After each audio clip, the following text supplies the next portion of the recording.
to Innsmouth, stranger. Hi, I'm Rob Whiten from the Mendees Book Club. Join me and my fellow guide John Chadwick as we take you on a fortnightly tour of Innsmouth. We visit places such as the Picture House, the Library and Innsmouth Museum to discuss all aspects of weird fiction, whether it be book, film, music, TV or art. As well as that, we stop over at the Gilman House to have a chat with a resident guest. That includes authors, artists, musicians, in fact Lovecraftian creatives of all types. You can find our free shows on Patreon, and there you can also sign up as a patron, which brings you bonus content, plus a monthly PDF copy of Innsmouth News, which features articles, author spotlights, all the latest news and reviews, and more. You can find us at patreon.com/InnsmouthBC.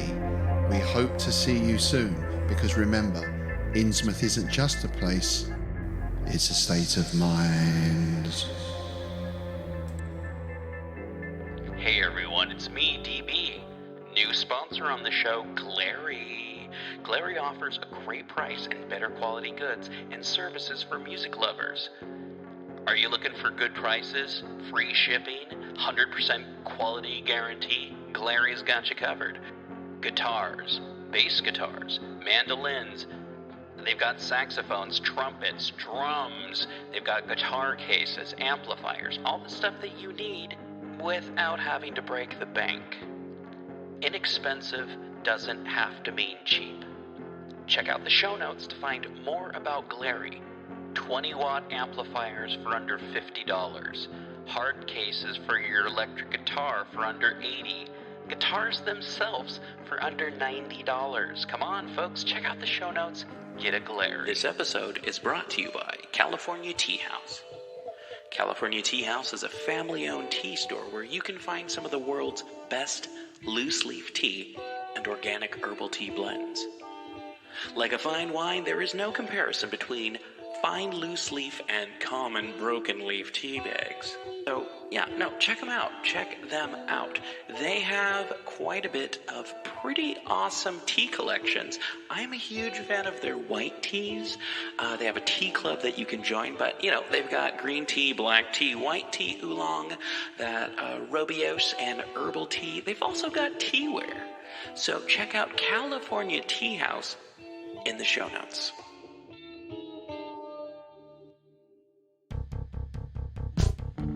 Hey everyone, it's me, DB. Just reminding you, we have t-shirts in the shop. Just go to pgttcm.com, check out all of our cool t-shirts and stickers. Heck, we even got some shelf curtains in there. Keep clean, look cool, have cool stickers to put on stuff. Join us on Patreon, get a free sticker. Or don't. It's up to you. You're listening to KZOM, Oleander Public Radio. Greetings, listeners.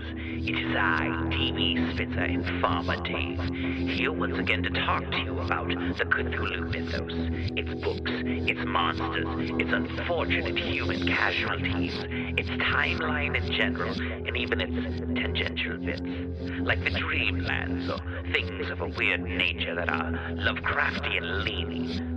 Once more we head into those dark woods, further feeling those malevolent forces upon us. Once again we walk down the lightless stone staircase in the middle of nowhere. You're listening to KZOM. Hello, everyone. It is I, DB Spitzer, and as always, my cohort, my homunculus. I'm kidding about that, Dave.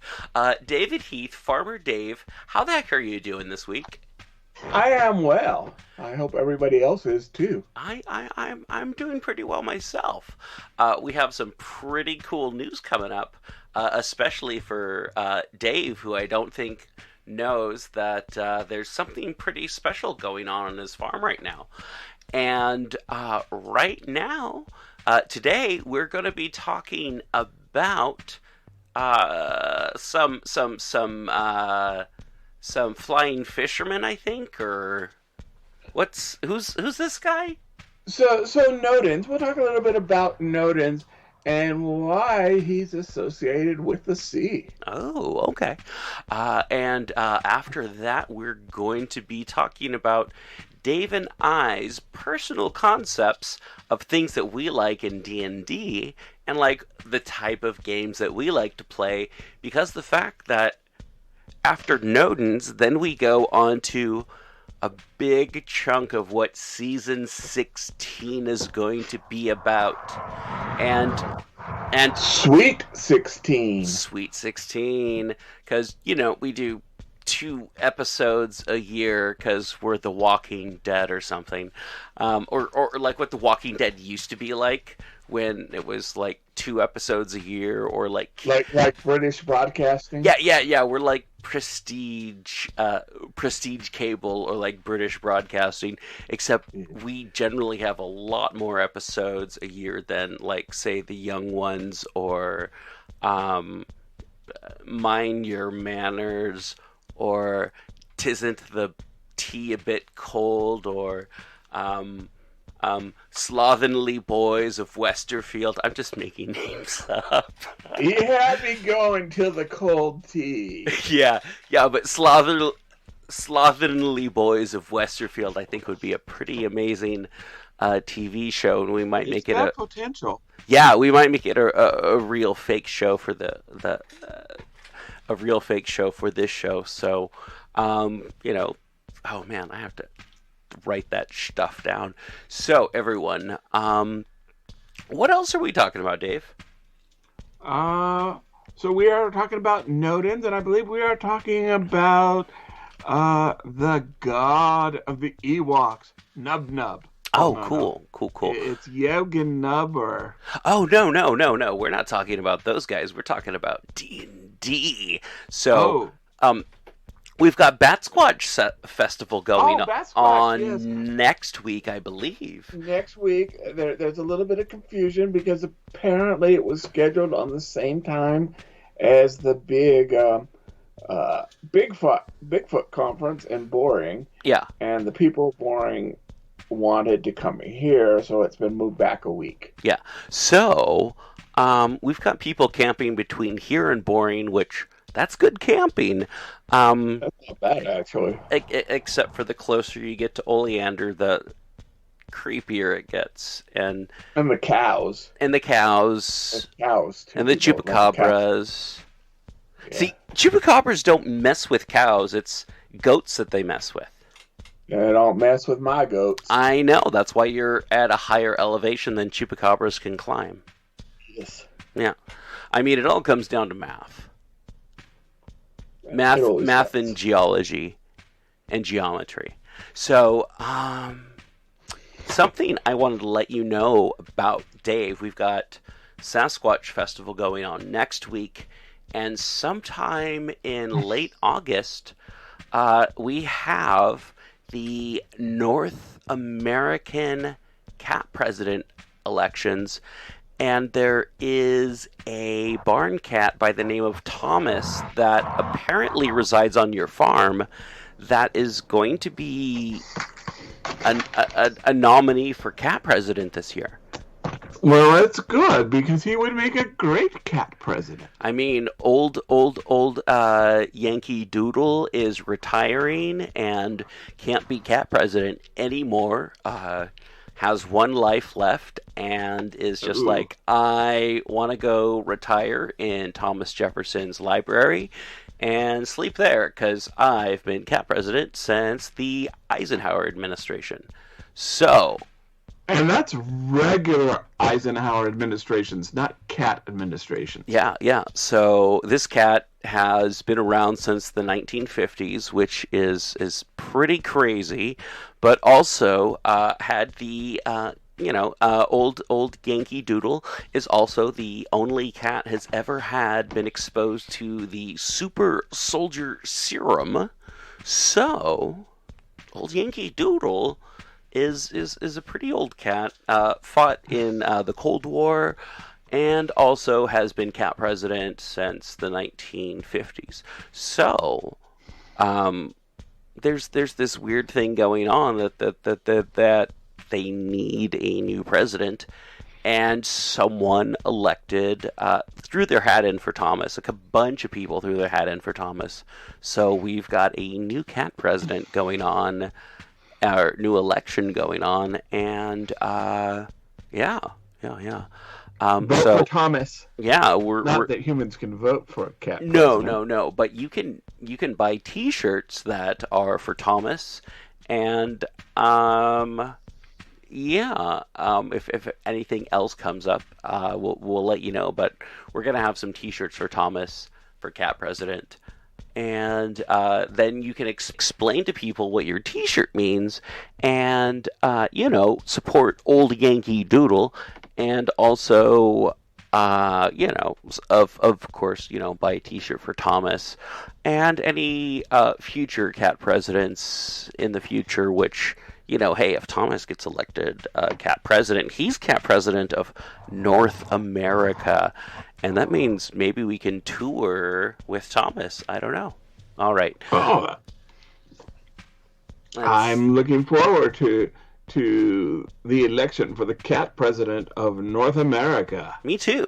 And I'm just happy that I happen to have, not met Thomas personally, but seen pictures and go, wow, that's a real regal cat. If a cat looked like an eagle, that would be Thomas. Yes, he is.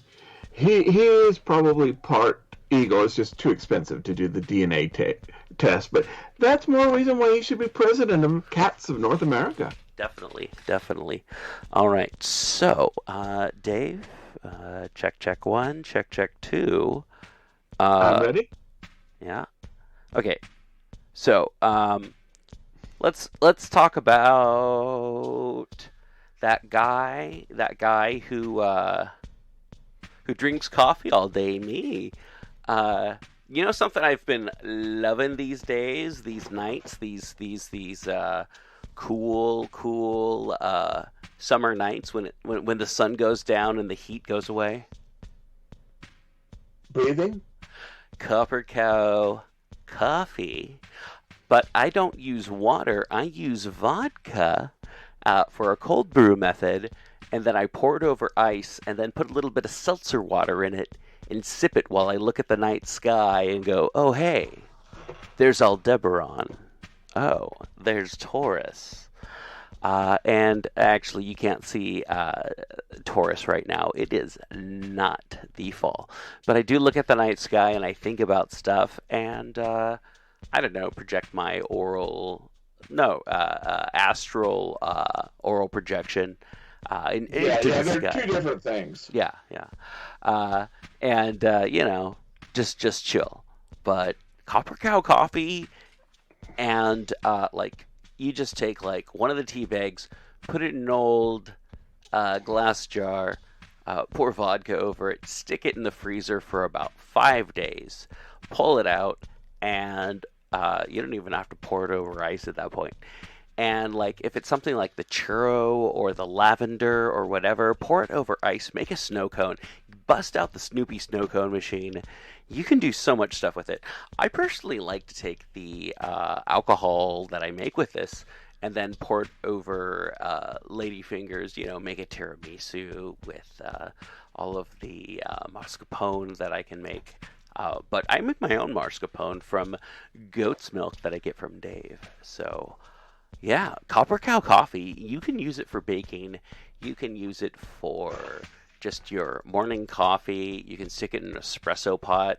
You can do all kinds of stuff with it. And I highly recommend it as a chef, as a consumer, and as a cool dude who from your podcast. So Copper Cow coffee, check the show notes. So who's this other guy we're talking about? We're talking about some dude who surfs around on seafood.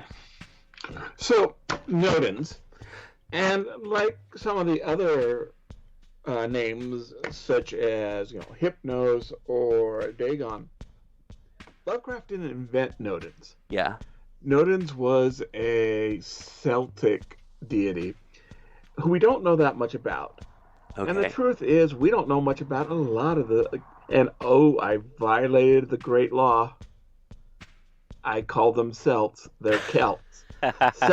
Celts live in Boston. Celtics live in Boston. Yeah, I was a little confused about by that, and I'm like, well, it's like when I talk to Ken Hite, and he says something that I know's not properly pronounced that way, and I don't want to correct him, and it's like, well, maybe he knows better than I do, and I'm like, no, that's not how that's pronounced. But yeah, so I was like, Celts, go for it, dude. But yeah, no, Celts. Celts, and so what? And this is a little bit of a distraction, but do you know what a Celt is? Something that Scots wear around to not show their dingus. Close. It's actually a hammer. Oh. It's often found in. So we don't. The Romans really did a number on these people. Yeah. So we're not really sure what their name was. Mm-hmm. We call them after their tools. Yeah. No, and it's like. The Celts didn't even originate in those islands. They originated elsewhere, moved to those islands, and that's the remnants of their culture. Correct. Yeah. And so Nodens was a Celtic god who's often associated with Mars. Ooh. And Mars, we think of Mars as the war god. He's also a healing god. Okay. In the same way that you would have like combat medics. People who are in war need to be healed. Wait a minute. This contradicts my knowledge that I've learned from Wonder Woman comics. Yeah. I'm sorry to distract you, Dave. Okay. So Nodens is we often refer to as Nodens Mars because the Romans are really going to try to Romanize this. Okay. And there's not a lot of temples, but I think the first one of Nodens was in 1885, but a pretty big one was found in Lancashire, or Lancashire, or however the English pronounce it, sure. In England. And so there was a lot of writing in Latin. Nice. So they decided that they were going to get an academic to translate it. Okay. You know who that academic was? Whom? J.R.R. Tolkien. Oh, my. So Nodens, the anthropological and the archaeology in Lancashire is going to really influence Tolkien's writings. Sure. We're not sure if it's true, but some people will say that looking at all these holes in the ground is where he got the idea of hobbit holes. Okay. There's this story of Ring of Power. Mm-hmm. But one of the things that it's going to be here is this, basically mural mm-hmm. of Noden and a priest chamber of him riding on this seashell with dolphins. Lovecraft is going to take almost the exact picture and put it in the house on the high hill. Oh, okay. So he's definitely, and Lovecraft read as much as he could about history and mm-hmm. anthropology and archaeology. So it's absolutely sure that he knew of the dig. Okay. And that this is where he took the name. All right. Now, Nodens is also associated with quite a few Celtic gods, including Sylvanus, the hunter. So this is definitely the origins of Lovecraftian Nodens. Okay. I just want to take this moment to apologize for any car sounds you hear right now. It is hot as heck in the studio. Dave's recording from the goat farm, which I'm sure is cool. But in the studio right now, it's meant to retain heat, not to. Anyway, so we opened up all the windows just so that we don't have to run the AC because it would sound terrible. Anyway, continue about Noden's house on the hill. So this is where we get the concept of Nodens as the hunter. Okay. But also Nodens as the Lord of the Abyss. Uh-huh. And in this case, when we talk about the Abyss, we're not talking about space, although I think Lovecraft or later writers kind of added that. The Abyss is the ocean. Okay. That's why he's associated with dolphins. Gotcha. But That makes I kind sense. of imagine like space dolphins that are like towing him through space. Hey, if you can have cats from Saturn and cats from wherever else in the Dreamlands, you can have space dolphins. I mean, you Yes, can you have can. dolphins of Jupiter.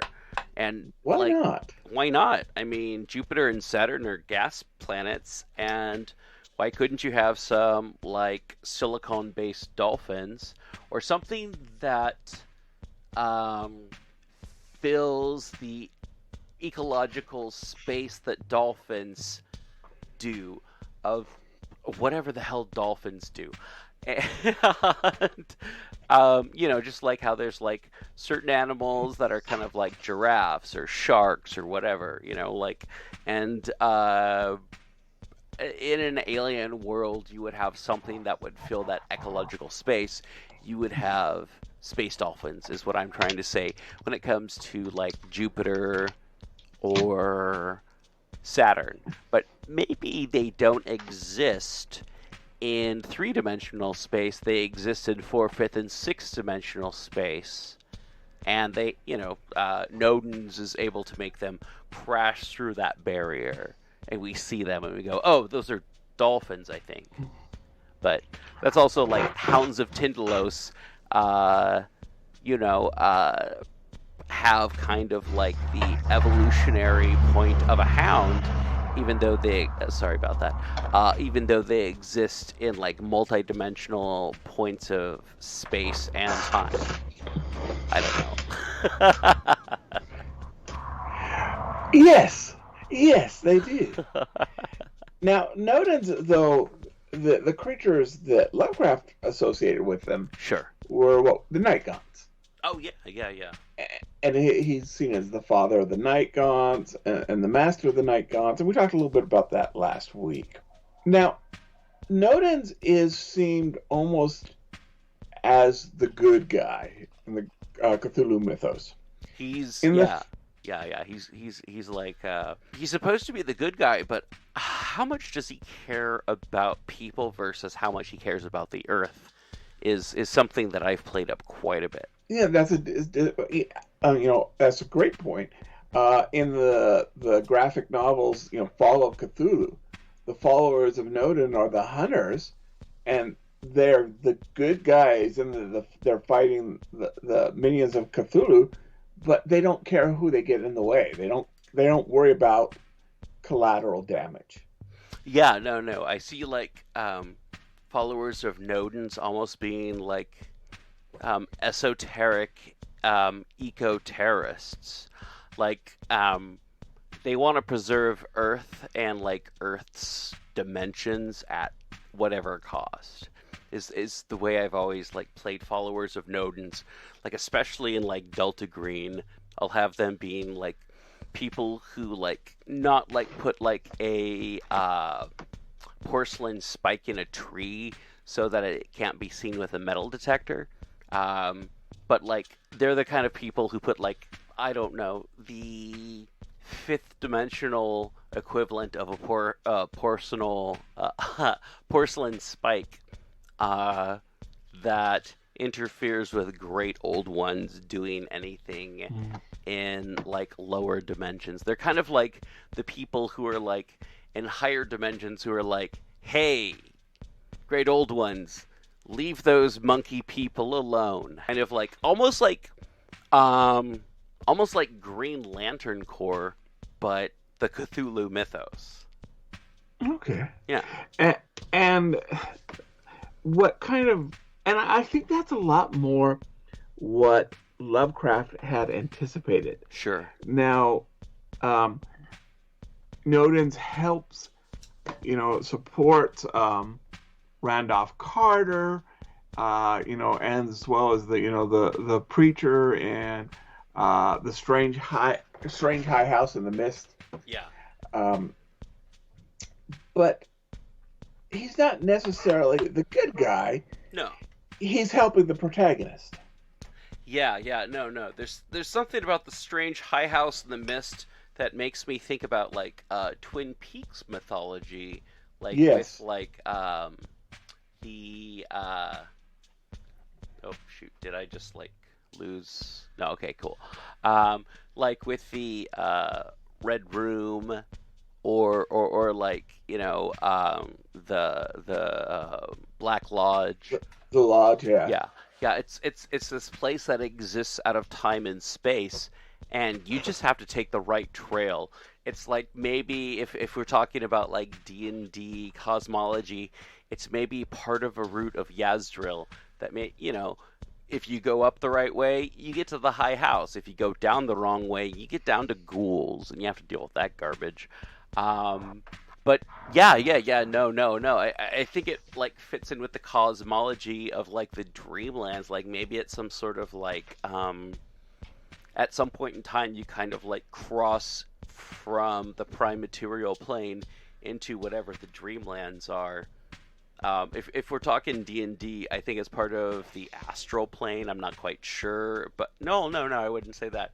Maybe it's in D&D wise, would you say that the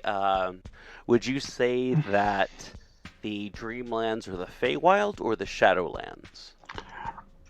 I had not thought of it. I'd always thought of it as its own dimension, but I would definitely think it's. I would link it to the Fey.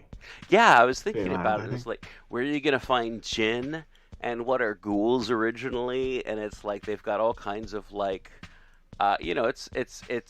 I don't know. It's like if HP Lovecraft knew about the two of them, I think he would say that a lot of the bad things that he writes about come from like the Shadowfell or whatever, the far realms. But yeah, no, it's like, where are you gonna ride a zebra? Where are you gonna go to a city full of cats? Where are you gonna do that? It's gonna be the Feywild. That's the yeah. And I like the idea that it's like, you've got the Seelie Court and the Unseelie Court. Zoogs are definitely part of the Unseelie Court. Yeah. And, it's definitely like the Seelie Court. It's like, hey, there's Nodens being like, hey, buddies, check me out. Check out my cool dolphin friends. We do ayahuasca every weekend. And especially if maybe you're not running a D&D campaign, but you want to bring it into a Cthulhu in Dark Ages. Oh yeah, definitely. You want to have something like the Feywild and the Cthulhu Dark Ages, but you don't want it to be the Feywild. You can bring in the Dreamlands. Definitely. And I think the Dreamlands, if you're doing like kind of like a later like a Ravenloft kind of like late 18th century, early 19th, late 19th century kind of like thing. Dreamlands is kind of cool for you to have kind of like a medieval place to go to and do things, which I feel like the Feywild would stick with like kind of like a medieval feeling for like a very, very, very long time. It just feels like you could build that mechanics into D&D if you had. I'm sorry, we're supposed to be talking about Nodens, and I'm talking about how to like incorporate the Feywild into Call of Cthulhu, or start up a Feywild Call of Cthulhu D&D campaign. But like I feel like Nodens could definitely be a part of that, and that's how you could also introduce kind of like the concept of a Feywild into like your Gumshoe or your Call of Cthulhu campaign. Definitely. So I think there's one last thing if we're gonna talk about Nodens. Yeah. We gotta talk about classification. Oh, okay. And he is most commonly classified as an elder god. Yeah. Lovecraft didn't use when Lovecraft uses the term elder god, he's talking about mythology. He's talking about So it's not a term that Lovecraft uses in classification. This is coming from Derleth, who really wants this to be a good versus evil story. So he creates these good guy elder gods. Yeah. And in fact, part of and I had only realized this maybe in the last 10 years. Uh-huh. In Lovecraft stories, it's not the elder gods that imprison Cthulhu. Yeah. And it's the elder things. Yeah. August Derleth rewrites that and says it's the elder gods. Yeah. And of course Lumley, and I love Lumley, but Lumley turns this into this galactic war in heaven. Mm-hmm. Mm-hmm. So this classification that Nodens is this elder god. Yeah. And I think one of the things that sort of makes the elder gods different than the outer gods or the great old ones is that they have a human form. Yeah. Now we're going to see, of course, Narla Hotep is also going to have human form. Yeah. But he has 1,000 forms, so sure, some of them are going to be human. And so I think in Derleth's mind, human equals good. Yeah. Derleth is going to be a Christian. He's going to be very Catholic. Yeah. So he wants to get this sort of dichotomy, this good versus evil. And he's going to try to basically simplify this fight between these galactic entities. Uh-huh. And in doing so, he's going to create an army of righteousness. Yeah. And he's going to put Noden as kind of their leader, because with the exception of, Hypnos, who, Hypnos, I don't know why people think Hypnos is a good person. The only story in Lovecraft that he appears in, Yeah. or as a good guy, he's trying to kidnap someone's soul. Yeah. So the more human they look, Sure. the more Derleth is going to associate as the elder gods. Definitely. And since he only talks about a couple of them, Uh-huh. Nodens becomes the leader of the elder gods, Mm-hmm. until Lumley goes on and gives them Cthed, which the crystalline brother of Cthulhu. Yeah, in the past, I've generally kind of cherry-picked what kind of Lumley entities I've talked about, just because the fact that I don't like all of them, but also at the same time, it's like I can't really just be like, well, I like some of these and not other ones, but I also kind of want to project my concept of the Cthulhu Mythos onto this show. And it's like, I've met Brian Lumley. I've smoked cigarettes with Brian Lumley. I fist bumped Brian Lumley and waved to him as he drove off with his HP Lovecraft statue one year. But as a writer, there's certain things that I'm like, oh, I don't like this aspect. I don't like that aspect.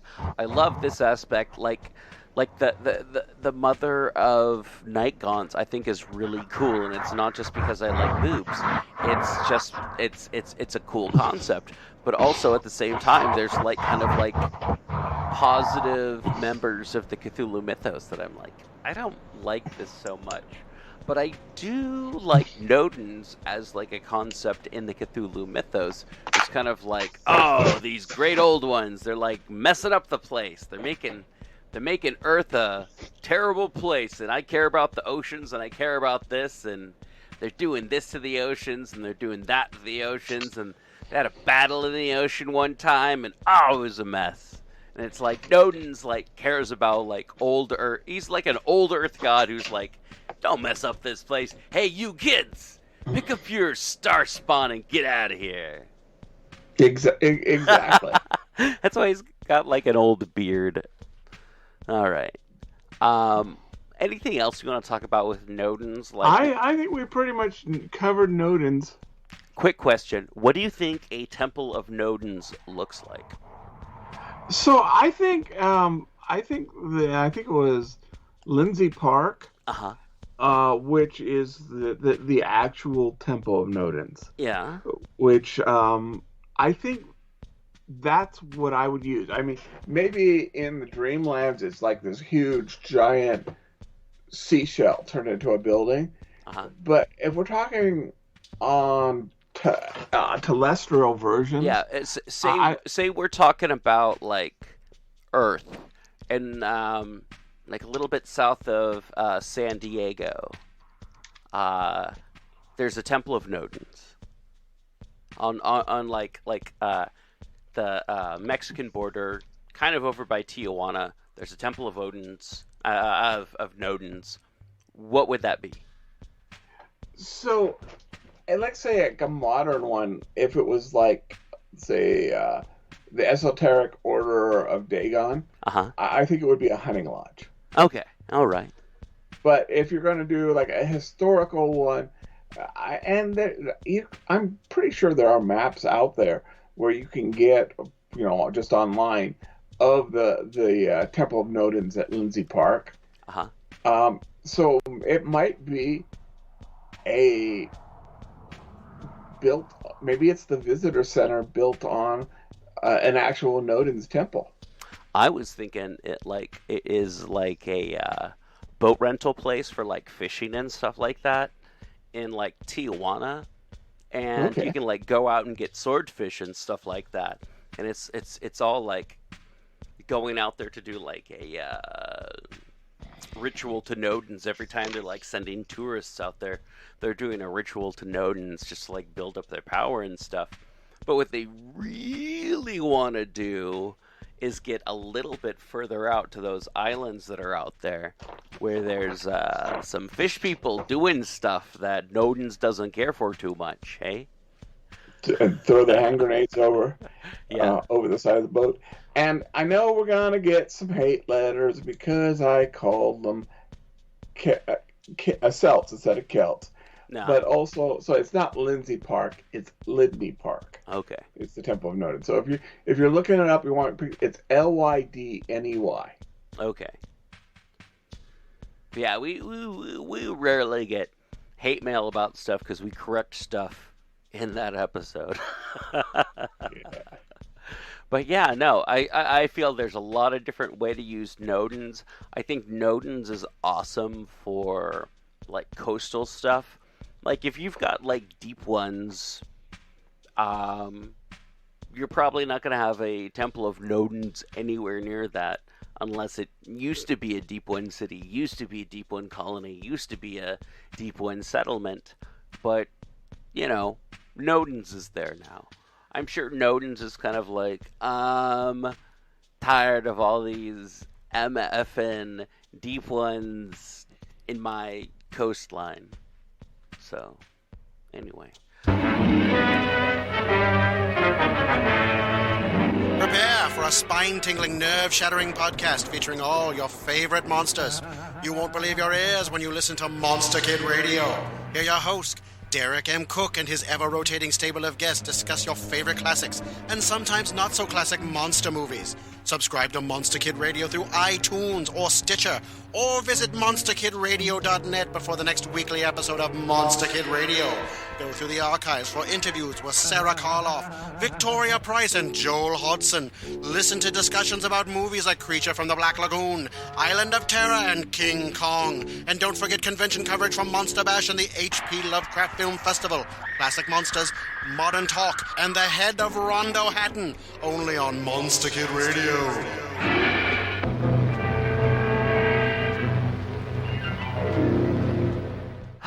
So, Dave. Yes. Who do we have for an interview this week? So we've got Tim Mendees today. Oh, cool. And he's been on a couple of times. Sure. But he's going to talk about another thing that I mispronounced, and we'll talk quite a bit about it. Nice. But Narla Hotep.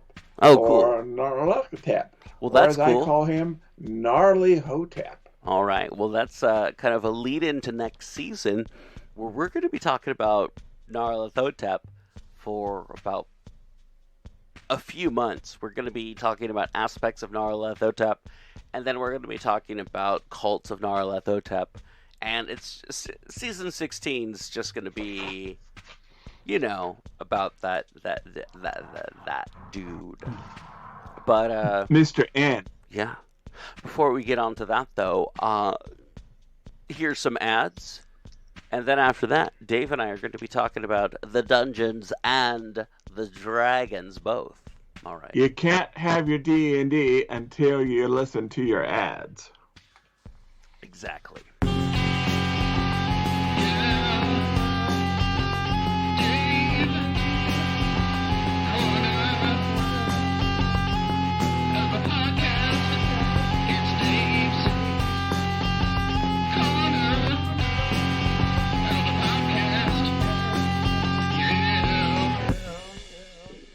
So really glad today we have a special interview.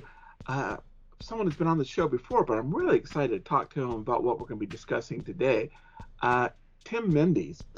Now, Tim, I think though we owe you an apology because you're in England now, and somehow you've gotten Northern Oregon summer weather. So I'm so sorry about that. I mean, we just looked away for a moment and it jumped across the pond. Yeah, I know. Yeah, it took us by surprise as well. Yeah. Yeah, it's been ridiculous over here. It's and unlike you guys, we haven't got aircon everywhere. Oh. It's like none of our houses have got air conditioning or anything like that. So we're just not prepared for it. And so for some bizarre reason, I was raised not to trust air conditioning. Right. So I stand by the open window with a hand fan. But nice. That's what I've been doing. That's it. So before we get into our discussion, is there anything, any projects you're working on that you want to catch our audience up on? Yeah, I have my second short story collection is out at the end of August. It's going to be called Visions and Abominations. It's coming out through Nordic Press. Also, I just want to shout out to my co-conspirators in the Innsmouth Book Club podcast, Rob Poyton and John Chadwick. We were all on last time, weren't we? Yeah, because Rob and I have just started a dedicated Clark Ashton Smith podcast called Strange Shadows. So yeah. And is that out yet, or? Yeah, we've done like 5 episodes now. I think are out. It seems to be taking off quite nicely. They've been getting plenty of listeners and all that. So it's all good. Yeah, we're going through Clark Ashton Smith's stories in chronological order. We're going to cover them all.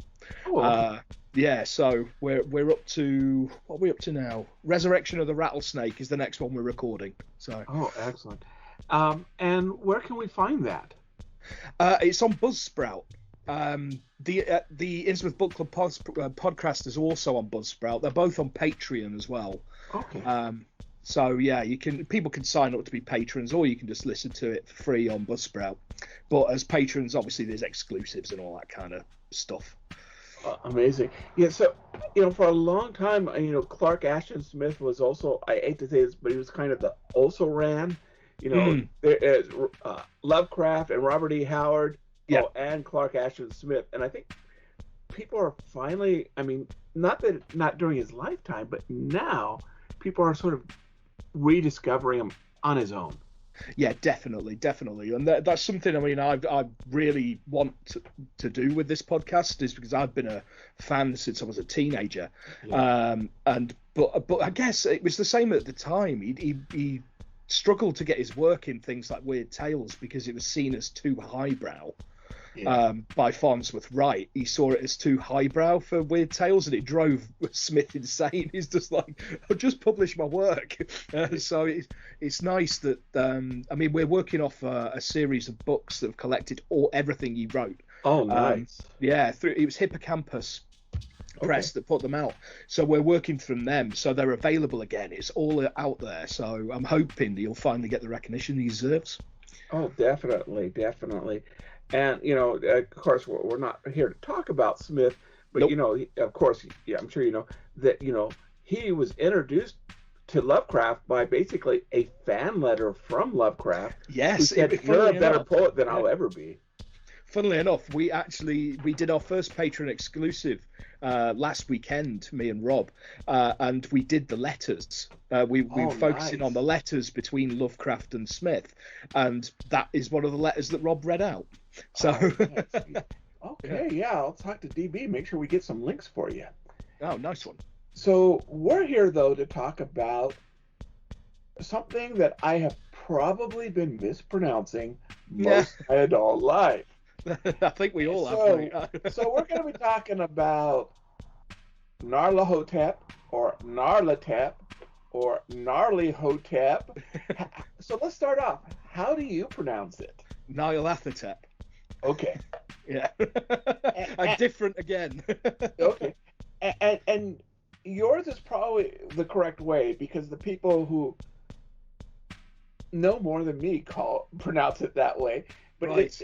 Where did you get that pronunciation? From reading or from? Yeah, I just kind of worked it out because obviously from like going to the British Museum and listening to things about Egypt and about the the people found and the names and stuff. It just, the way they pronounce things, it just, in my head, that's how it sort of came out. Whether it's right or not is a different story. So you're probably right on. Especially, I mean, Lovecraft liked to take things and put them together. So Yes. so that probably is the right pronunciation. But when I read it, it's Gnarly Hotep. I like that. I like that. Yeah, I know it's wrong, but Narla Hotep, I like it. yeah. So, okay, well then, and I appreciate you jumping on such short notice, but do you have anything, maybe before I ask maybe some specific questions, do you have anything you want to share about him? Yeah, I mean, I've really been I've always been a fan of him because I think it's interesting. I find him really interesting in the sort of, if we can say, mythos pantheon, because he's the only one that really directly interacts with humanity. It's not through cults or through minions or night gaunts or whatever else. It's or through dreams and through like cryptic. He will actually get down and get his hands dirty and walk amongst us. I mean, the only other thing I can think of would probably be the King in Yellow, but so I really like that aspect of him. I mean, I've used him a bunch of times. I've used him in 2 of my novellas, just because he's such a versatile character. Because being the faceless god, the god of many forms, Yeah. you can he's almost like a trickster. He's almost like the Cthulhu Mythos's answer to Loki. You know what I mean? He's kind of Absolutely. That's yeah. I see him as trickster / messenger. So I see him kind of Mercury mixed with Loki. Yes. Mixed with, and forgive me for saying this, but sort of the Christian concept of Satan. Yes, no, I totally agree. Yeah, especially in some of his other sort of manifestations with other authors, like like Stephen King used him basically as a Satan type character. Yes. In his Randall Flagg form, he was basically like Satan, wasn't he? Let's face it. Yeah. And he seems to be the only, and I'm never even sure if he's an outer god or a great old one. I don't think Lovecraft really said where he fits in. I think he's an outer god. I think he's classed as an outer god, the mighty messenger. I think most people put him that way, but I think certain writers have put him the other way. And that's the way he likes it. Exactly. I don't think it matters, man. I don't think Narla Hotep would care, But he gets us humans. I mean, exactly. he's the adversary in that he can manipulate us. Yes. Where as a thought, barely doesn't even register we exist. Exactly. Yeah. Yeah. That's what I like about him. The fact he will manipulate us, and he knows what makes us tick. He knows how to draw us in. It's interesting. So, what are maybe some of your favorite versions of Narla Hotep or N, as we'll call? Yeah, I really like the stuff that Robert Bloch did. I really like his take on it. The Shadow of Steeple. Yeah, yes. Well, with that as well, but also with like the faceless god, Thane of the Black Pharaoh. The Nephrenka stuff.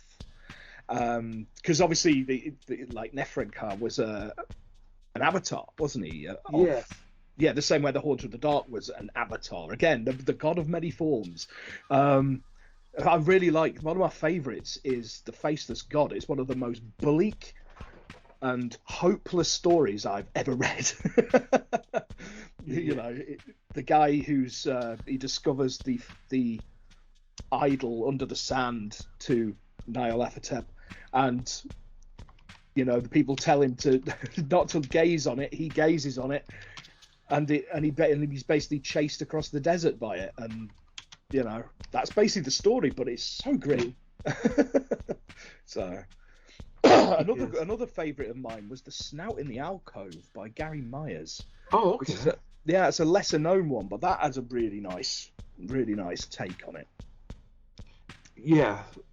Now, and mentioned it and realized that this is going to have spoilers for a 60-year-old short story. But, you know, Shadow of the Steeple, where it turns out that scientist who helped invent the atom bomb and glows at night, and panthers come and visit at night. I love that version. Yes, same. Yeah. But also, you know, the Haunter in the Dark, which is well, it's it's sort of I think the same version. Well, yeah, because that was where Block famously killed Lovecraft, isn't it? Yes, exactly. He actually asked him permission, and Lovecraft sent him a signed certificate from all of his, from like Cthulhu and Dagon, saying he had permission to kill him. Or actually, I guess Hunter in the Dark is Lovecraft's response, him killing Block. It was, yes. Yeah, because he killed Block. And then Derleth got in on the action as well, didn't he, on the next with another one. The Shambler from the Stars. That was it. Oh, exactly. And the other thing that I really liked about that version is that scientist, Dr. Dexter. First of all, that's a great name, but you know, he's literally a throwaway character from. I mean, he's the one who throws the shining trapezoid into the water, and that's about all he does. Indeed. But you know, so again, sorry if you haven't read it, but still read it. It's worth reading. Oh, do it. Yeah, do it. I mean, I would even put Shambler there as well. Read those three stories together, back to back. They're superb. I mean, that's the version I used in my novella Spiffing. I used the Haunter of the Dark version, but brought it over to the UK and stuck it in a manner, in a sort of like Agatha Christie, P.G. Woodhouse of situation. So it's all these toffs going, "Oh, hello, old chap," and you got the Haunter of the Dark. Oops. Yeah. And now another version that I really like is sort of from an obscure game, and that's the thing. There's so many different versions. Oh yes. But have you ever read or played a version of the Call of Cthulhu game, Cold War Cthulhu? Oh yes. Yeah. So it's up to the keeper, but the English intelligence agency that everybody works for is run by two characters, N and H. Yes. And and one is like can be Hypnos, and the other is Narla Hotep. And you know, I love that version. Yeah, it's superb, isn't it? Again, it's back to that sort of master manipulator kind of Machiavellian type thing, which is similar to like the original poem from Lovecraft, isn't it? That he's behind the scenes manipulating and giving us advances just so we'll kill each other. Exactly. And I wanted to actually sort of talk to you about that, see what you thought. There's a theory. I mean, first of all, that was apparently, like many things in the mythos, was a dream Lovecraft had. It was, yeah. But I've heard a theory, and I don't know if you've heard this, that it may have been inspired by Tesla, the original Tesla. I have, yes. I've heard that theory before, especially, you know, like the carnival with the scientific advances kind of thing. Yes. Well, I guess what it was. I mean, dreams, they're interesting things, aren't they? I mean, they take things you've seen in the day-to-day world, like things you've read in the newspaper, and they'll churn them back at you as these kind of weird kind of versions of reality. Especially Lovecraft did that. Oh, well, exactly. Exactly. So I can fully imagine that Lovecraft, because he had his finger on the pulse of science. I mean, he was interested in the scientific advancements. So he would have read of Tesla and all this kind of stuff. He would have known about Tesla. Mm-hmm. And then it would have got twisted up by his dream brain, Yeah. So I can fully believe that. Yeah. So, and that's... There are so many different versions of Mr. N, and there are so many more coming. I mean, he's got all these masks of different faces. Yeah. But I think one of them also that's most associated visually is the God of the Bloody Tongue. Yes. Which and you may differently, as near as I can tell, that was created by Chaosium for the role-playing game. I think it was, yes. But it was kind of like an expansion on the Howler in the Dark version from Block, wasn't it? It was kind of an expansion of that, whereas the Howler was basically had a tentacle for a head. Yeah, and sort of a bat body here. Yeah, it was kind of an expansion of that, I think. Yeah. So, and it sounds like you've done it, but if you were going to create for a future story a new version of Mr. N, how would you do it? You see, that's a good question. That's a really, really good question. I mean, I think especially with the way the world is at the minute, I could really see him as a politician. I could so see him as a politician. But I think that's already been done by people. Trying to come up with a new and different thing. That'd be interesting. Yeah, I'll have to give that some thought. But yeah, I'd probably a politician or maybe one of these sort of agitator extremist types that you get everywhere. Maybe he'd have his own podcast or something. Yeah, he could. Yeah, and he could be a podcaster. You never know what he looks like. Oh no, I've got it. And I'm so going to write this. Late night DJ. Okay. A late night DJ. I can so see that working. Yeah, people call in and he gives bad advice. Exactly. That's precisely where I'm writing that. That's happening. you make one of the callers named David for me. Oh, I will. Yes, I'll do that. Okay. I see. I also I sort of thought just sort of the hitchhiker. Who just sort of wanders from city to city, just these little tiny towns and causing havoc. Yeah, your drifter type. Yeah. I mean, that would work definitely in the States. I mean, we don't really have that over here because, let's face it, we're tiny. Well, that's true. Yeah. I mean, you used to get it more back in like the 60s and stuff, but nowadays it's like you can be up in Edinburgh in an hour. Sure. And that 60s might be a sort of a perfect setting for something like that because with all it's more innocent. Yeah, it's more innocent, but also you had all the cults and stuff. I mean, something I've thought about before was setting something in sort of Haight-Ashbury, in San Francisco in '69, and sort of because you had all the guys. I mean, you had the Manson family, you had the Process Church of the Final Judgment, you had the Moonies, you had all these groups, these esoteric groups. So to stick him into that sort of melting pot would be chaos. So it's beautiful chaos, I think. Yeah. So speaking of cult leaders, here's a sort of apparently real person who I think, if there was a human being who lived, I associate him most with Narla Hotep.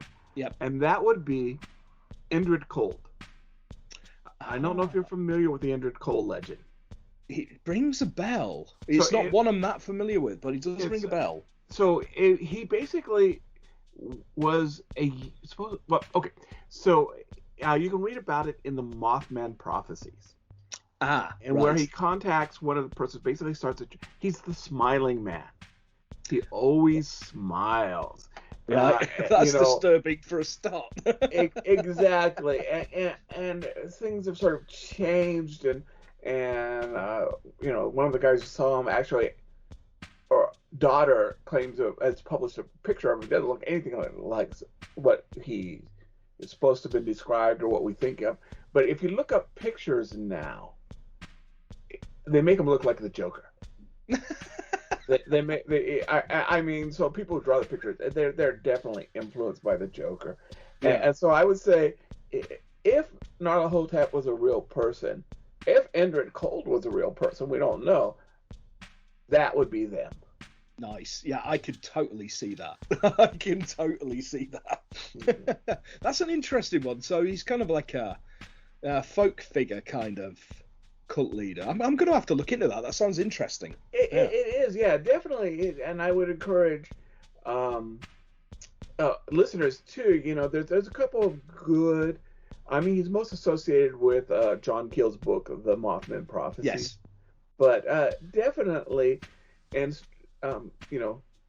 there was even, I guess, like 6 or 7 months ago, a month before what happened up in West Virginia, is these kids in New York were chased by this smiling guy wearing a one-piece jumpsuit that people have said they kind of associate. I mean, we're tying things on. I'm not saying that I believe it, but I love how everything ties together. That was brilliant. Yeah. No, I will definitely have to have a look into that. That's very interesting. Yeah, I love that kind of thing. So yeah, it's right up my street. Yeah. And I think, Lovecraft was very careful to do that too. Take real things or pseudo-real things and tie them in some way to make it seem more real, and the more real it seemed, the scarier it was. Oh yeah, exactly. I mean, it was like he had a real way of, he'd mix in his own creations like the Necronomicon and things like that, but he'd mix them in with real books. Yeah, like Margaret Murray's Witch Cults in Western Europe and the Book of Daizan and all that kind of stuff. He would mix them all in. So, it was interesting reading these letters between Smith and Lovecraft, and I've got the letters between Smith and Derleth as well. How many people actually believed the Necronomicon was real? Even back then. Yeah. Oh, yeah. They there's an exchange of letters that we covered in that episode between Smith and Derleth. And they're on about some guy who basically contacted them both, correcting them on the use of the Necronomicon as if it was a real book. Yeah. It's like, oh no, you got that wrong. That's not how it is. So what? And I'm sure that Lovecraft just thought that was hilarious. Oh yeah. Well, yeah. They thought it was brilliant. They were just like, oh, this is great. Exactly. Yeah. So I really appreciate, and I'm the one that's sort of on the time limit today. No worries. What other projects are you working on that maybe we can talk a little bit about? Well, at the minute I've just finished off another novella, and I'm working on a trilogy of Lovecraft, mythos-inspired anthologies for Nordic Press. They're going to be set around the North Sea. And the first one's going to be in what is basically the Atlantis of the North Sea, which is Doggerland, which is a flooded land that existed between England and Europe, mainland Europe. Okay. And then we're going to do Norway and do Shadow over Valhalla. So it's got to be done. I love that title. Yeah. And then we're going to head back. Then we're going to do like the UK in the 20th century around the sort of music scene, the very influential music scene and things like that. So that's interesting, getting to work with some really great people and all that kind of thing. It's I'm also curating a cosmic horror anthology for Miri River Publishing. That call opens in September, I believe. No, October. Still soon. It's an open call, but I'm curating it, so that's going to eat away my month, but it's going to be brilliant. So is this? You said an open call. Is it on any cosmic horror, or is there a theme? Or yeah, no. This time, anything goes. You know, cosmic horror, Lovecraftian chambers. You know, go Blackwood if you want. Okay. You know, yeah, anything goes on that one. Okay, well, excellent. Mm. Well, again, we will have you on as soon as possible, especially maybe let to talk to you a little bit more when those books come out. Cool. Yeah, I'm happy to come on whenever you want. Yep. Excellent. Well, thank you very much. Thanks for having me, mate. Yeah. This episode is brought to you by Donner. Check out the show notes to find a good deal at Donner. Like the sound of this? This is the Donner Island Delay, and the really cool Donner LP that I've shown off on like Instagram. Check it out. They've got some really good summer deals, and check out their snap deals as well. Use the link in the show notes to help support the show. Get yourself some cool musical instruments, maybe some patch cords. Cool. Thank you once again for listening to People's Guide to the Cthulhu Mythos. You can help show your support by going to the show notes and following any of the links that'll tell you how to support the show and how to support our guests. And thank you to all of our guests who you can find in the show notes. Rate, review, subscribe, and remember, patrons get priority access to asking us questions, suggesting topics, even, I don't know, submitting stuff. Actually, you don't have to be a patron to submit anything. That's how Dave got on the show, and that's how you can get on the show too. It's the People's Guide to the Cthulhu Mythos. Rate, review, subscribe, tell your friends. Thank you for listening. Back to the show.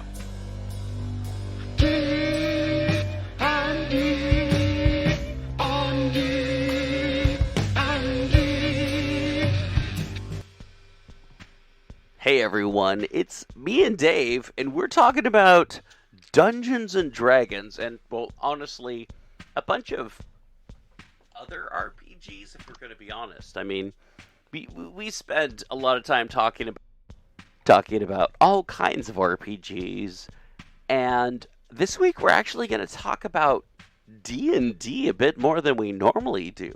Dave, what's your favorite class to play in D&D? So, I'm not sure if I have a favorite per se. I like to play something different. I tend to be sort of the supporter characters. Sure. The healers. So I often get, druid, cleric, or paladins. So, I'm pretty much down to play anything. Cool. Nice. All right.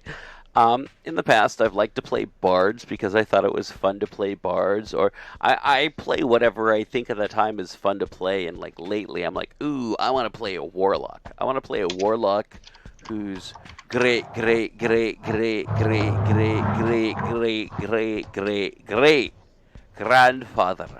was a lich, and came back to his old village to be like, oh, what's my family up to?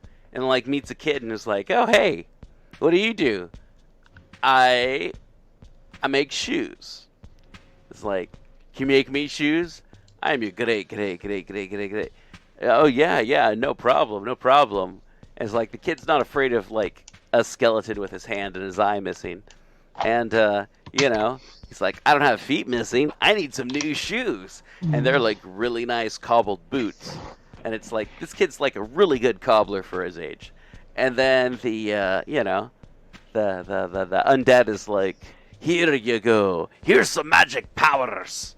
And it's like, cool. And he's like, well, every 5 years you have to make me a pair of great boots. All right. And they have to say Vecna on the side. Got it? And the kid's like, okay, cool, sure. And here's a book. And so that's a strangely odd campaign. I love that concept for a character. Specific campaign. I love that concept for a warlock who's like, oh, my background is I'm a guild master, or even I am a performance master, and whatever I do, whatever background I choose, the lich is like, oh, that's awesome. I love your style. Here's some magic. I'm since we're related, here's some magic for you.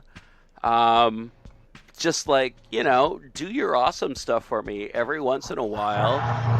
This is why I became a lich, is to like see my family grow and see how awesome they are, and also learn everything and pass it on to someone. So you're the person I'm going to pass stuff off onto, because whatever it is that you're doing, I like your style, soldier background, magical background, whatever.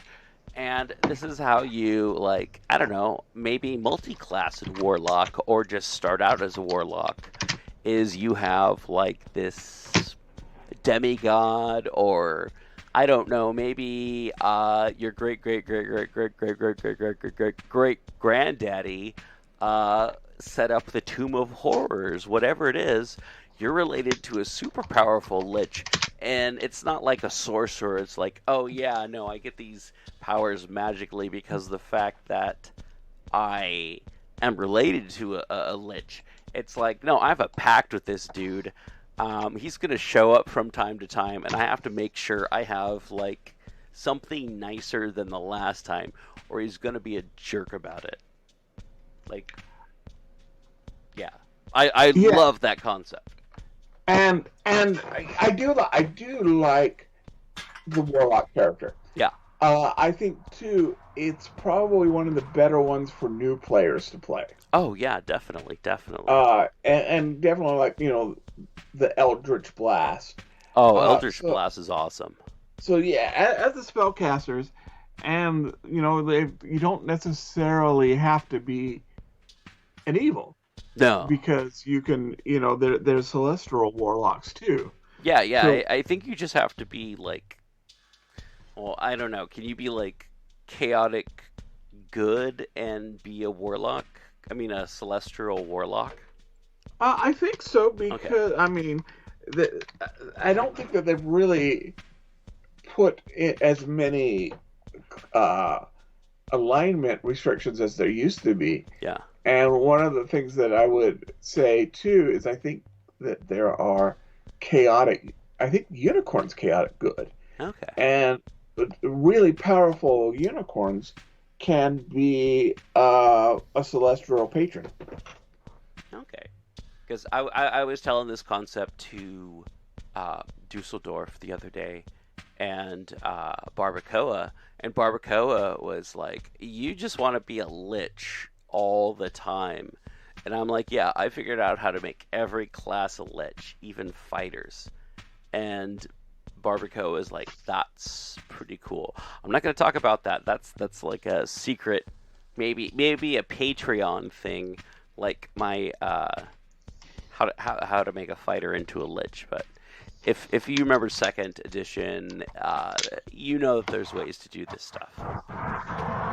And with all the like prestige classes or whatever you call them these days, so the subclass. I mean, there's ways to do it, and with like third party stuff, there's always ways to do it. But I always try and do it with like official D&D stuff, trying to figure out how to make any class a necromancer, because I think that's fun. I mean, I'm not like all about like, I love demons and devils. It's like, I love spooky undead stuff. I think it's cool. And also I love the Cthulhu Mythos, so I also think aberrations are cool as well. But, so, Dave, what are you all about with D&D these days? So, I do kind of a backup just for funds campaign. Yeah. Online for when the regular people can't run it or something, and it's a gnome campaign. Cool. And there's of course all this gnome puns.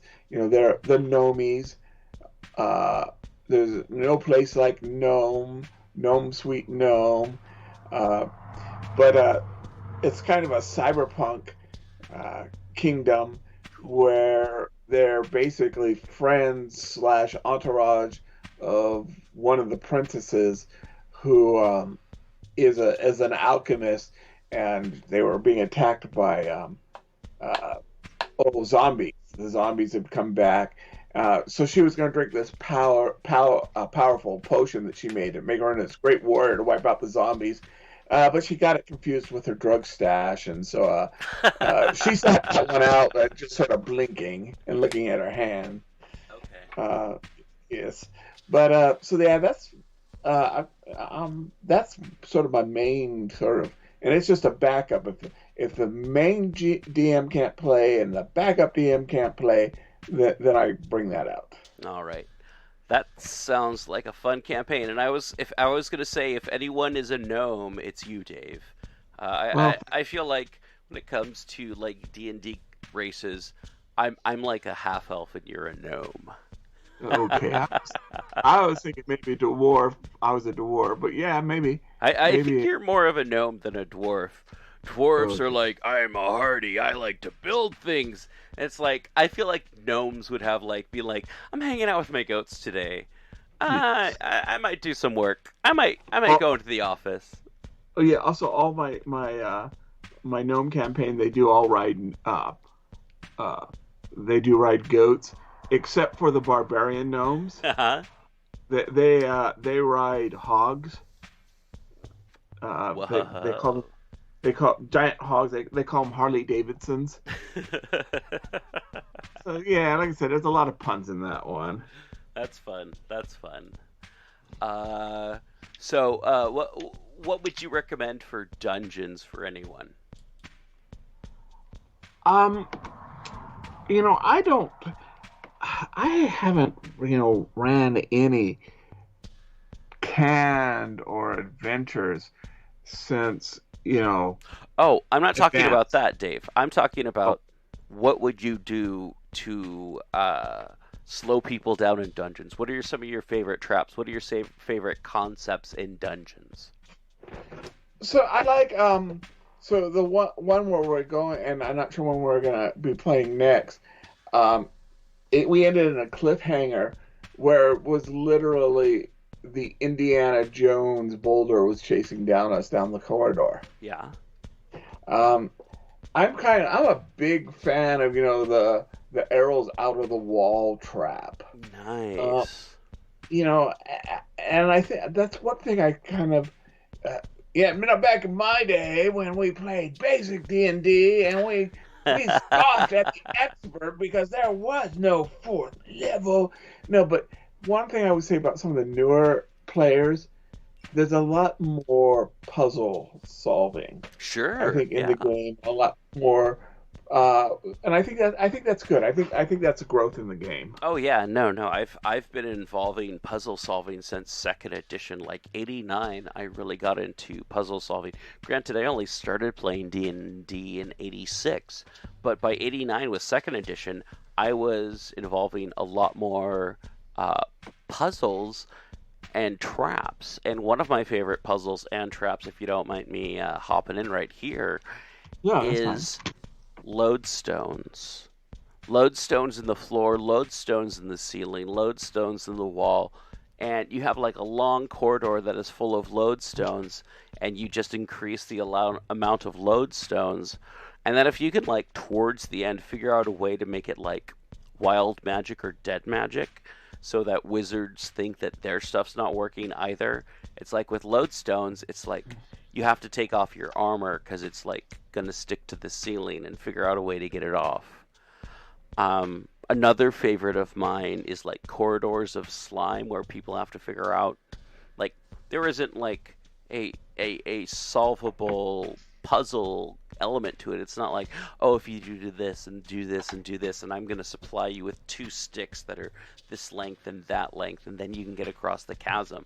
I create stuff that they have to go, well, we're smart, we have magic spells, we have the ability to go down a hill and like cut wood, let's figure this out. And those are my favorite kind of like traps. It's like, okay, there's a 90-yard corridor of brown slime. How are you going to get through this? So they see the trap, and it's not hidden, but they still gotta work it out. They gotta figure it out. It's like, well, what's the ceiling like? It's covered with this slime. What are the walls like? It's covered with this slime. How big is it? It's 10 by 10 Okay, how long is it? As I said, 90 yards. What's that in Imperial? 90 yards. You know, it's that kind of stuff. And, you know, I'm sure listeners right now are being like, well, this is what I would do. I would use this. I would tie 2 ropes together, 5 ropes together, and I would shoot an arrow, and then I would get on a shield, and I'd pull myself across on a metal shield. You know, it's like, it's just kind of like, well, what are you going to do in this situation? It's how I would make my dungeons. I'd randomly roll my dungeons and be like, okay, there's 2 rest monsters that are eating like the guts of a paladin, or the armor of a paladin that they like killed.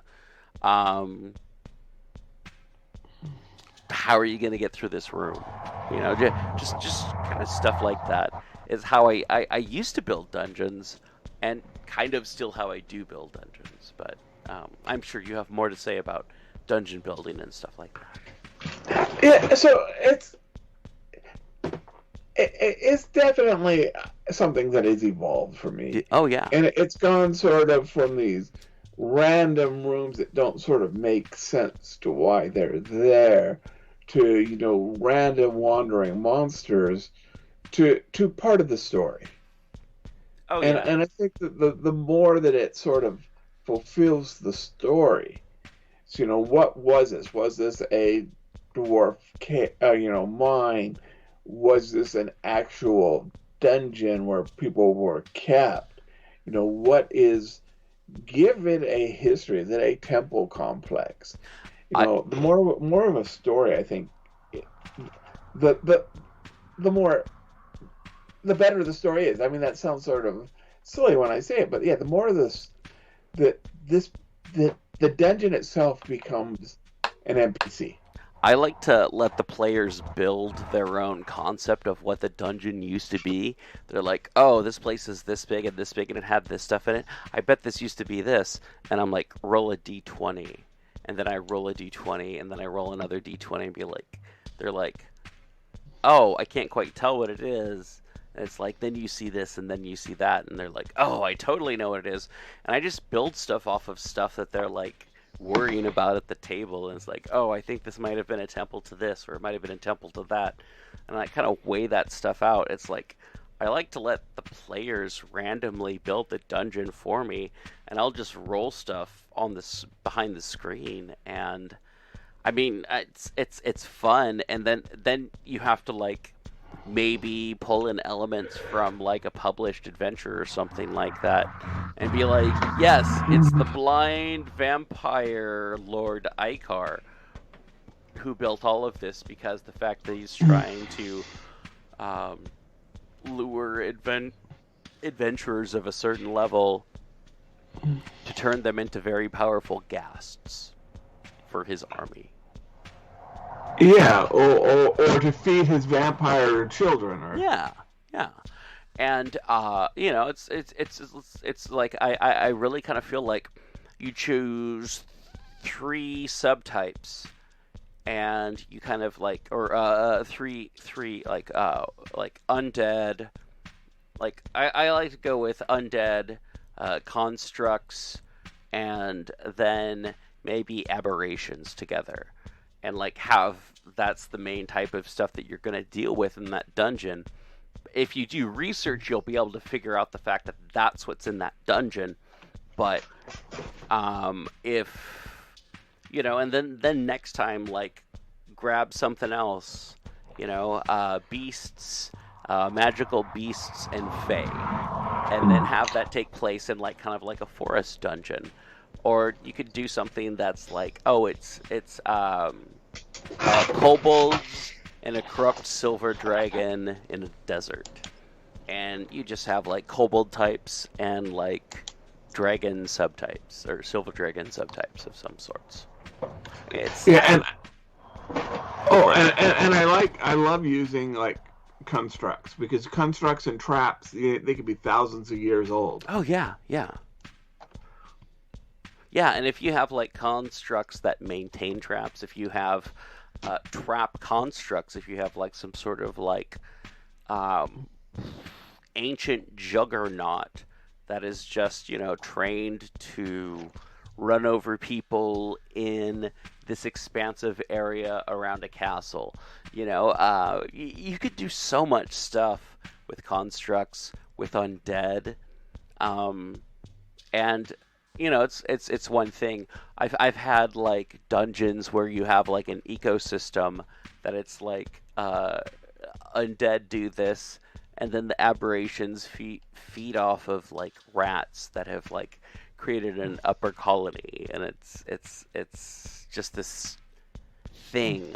Or the slimes feed off of like the undead colony that just kind of like keeps reproducing itself because people keep going down this hole, and it's been there for like 2-3 millennia, but everyone's like, don't go down this hole, don't go down this hole. Anyone who goes down this hole doesn't come back. And it's like, this sneaky way to get into this like ancient ossuary created by a cult that worships a lich or something like that. Sorry, I always go back to the undead and also aberrations, because those are my two favorites. But yeah.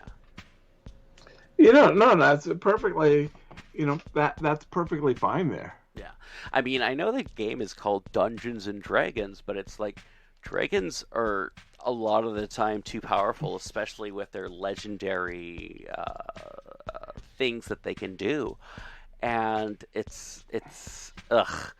And it's like a horror movie. If you see a slasher too much, it's not scary. So, make it epic when a dragon does come across. Oh yeah. And it's also kind of like the Cthulhu Mythos. It's like elder dragons, like really old dragons, are less of this kind of like physical being and more of kind of like almost like this thing of weather, like bad weather coming in or an astrological event occurring. It's you don't want to be around when like an elder worm like decides to get off its hoard and like is mad at the sound of the town next to it, who's like celebrating that the dragon hasn't attacked them in 200 years because dude's been sleeping. Yeah.